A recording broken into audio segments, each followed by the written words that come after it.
Hello, this is Linda with Overbrook Quilt Connection, and we're doing day 7 of Moda's Stitch Pink, and this block is called Jersey Girl, and it is one that we're going to use templates for. So I'm going to show you in your pattern, if you print it off, the templates are on their own page.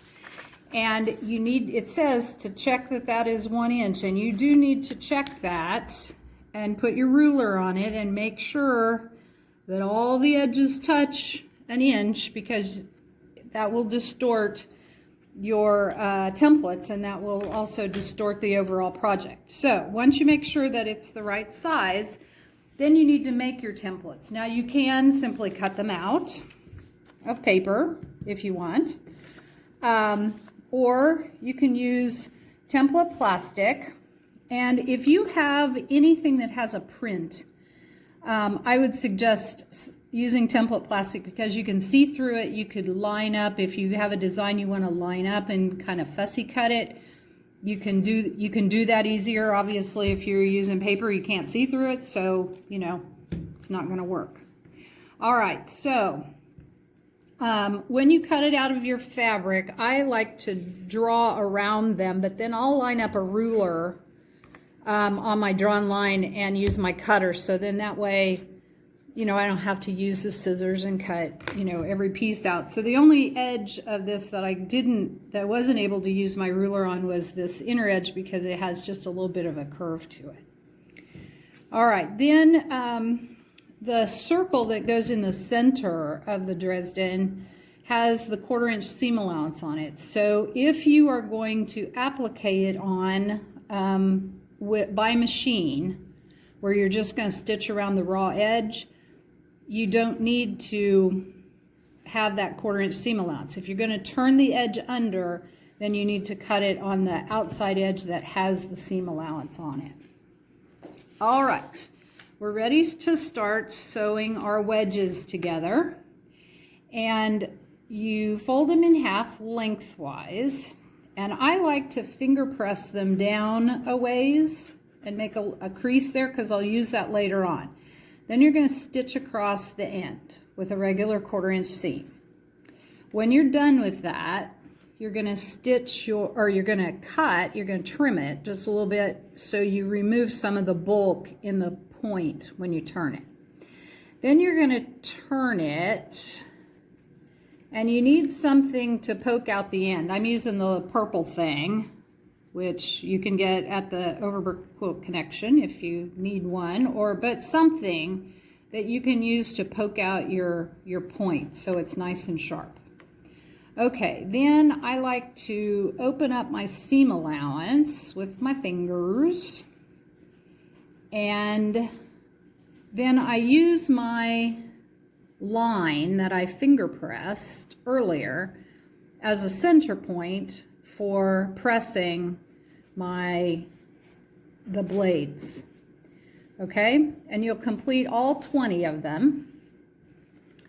Then you're going to sew them together into sections, and since there's 20, they have you put them in 4 groups of 5. And if you want some kind of a design to it, then you need to, like in this one, I've done 4 darks, and then I have 3 kind of mediums in between each of the darks. And that's kind of how their drawing was in the pattern. But also, you know, lay them out and decide if you know, sometimes taking a picture of it will let you decide if one fabric is trying to grab all the attention away from everything else, or if something just disappears and doesn't add any interest to it at all. But then you decide what, and then I take a picture of that once I have it set. So then when I go back to put all my blades together, then I can refer back to it, and I can just put them all back together in the order that I originally had it. I'm going to show you here in just a second how to put the blades together into seams. But one thing I should tell you, the pattern says to cut your background 12.5 inches square, but I cut mine 13 inches square. And the reason I did that is sometimes when you sew something onto something else, it draws up a little bit, and you want to be sure you have a good 12.5 inches when you're done with the block. So I made it oversized with the intention that I'll square it up when it's done.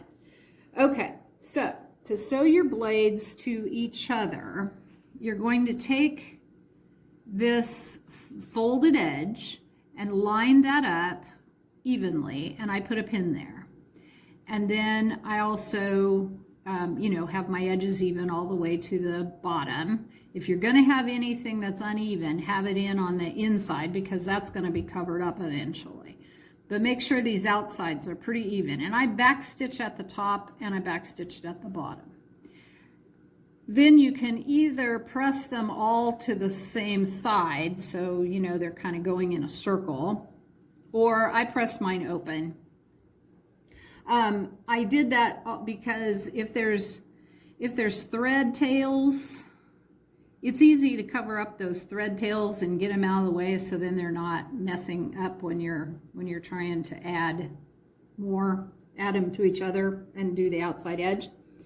Okay, so you're going to do 4 sets of 5 blades to get your 20.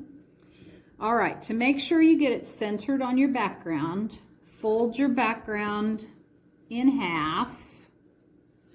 And I'm having a hard time telling when I'm square. But anyhow, when you have it squared up, finger press it or press it with the iron so you've got a really good crease there. And do the same thing going the other way and do a really good crease. Now, if you're doing it with your iron, I just come up to the edges. I don't press over what I've already done, because then it kind of presses it back out. But make sure you have a good crease both directions.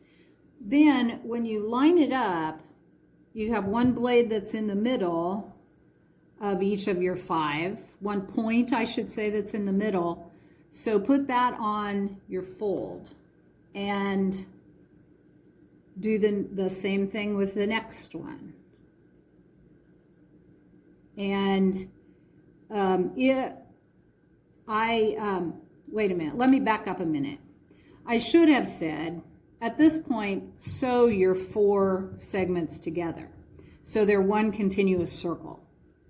Then pick the point, like you may want the dark ones, for instance, on the lines. So pick what you want to have, and excuse me, and you'll have a continuous circle. So that's, if points match each of the 4 places, you can be comfortable that your design is centered. Because if it's not centered, then something's going to be off. Like here, it doesn't match up.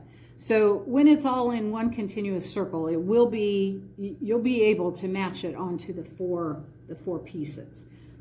Okay, then once you have that all on and pinned down, you're going to want to stitch it around the outside edge.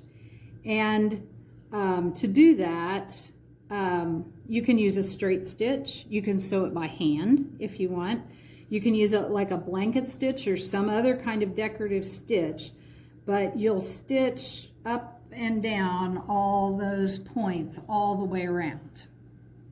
Okay, then when it's down, then we've got to deal with the center. So with the center, if you're appliquing it by hand, you'll use the template just like it is printed with the seam allowances, and you'll fold under the edges as you applique it down. And if you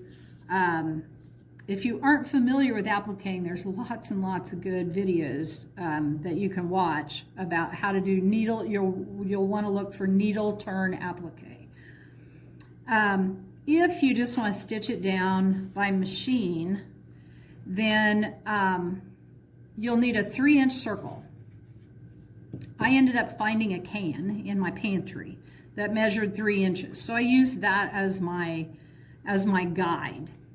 And this is fusible web, double-sided fusible web.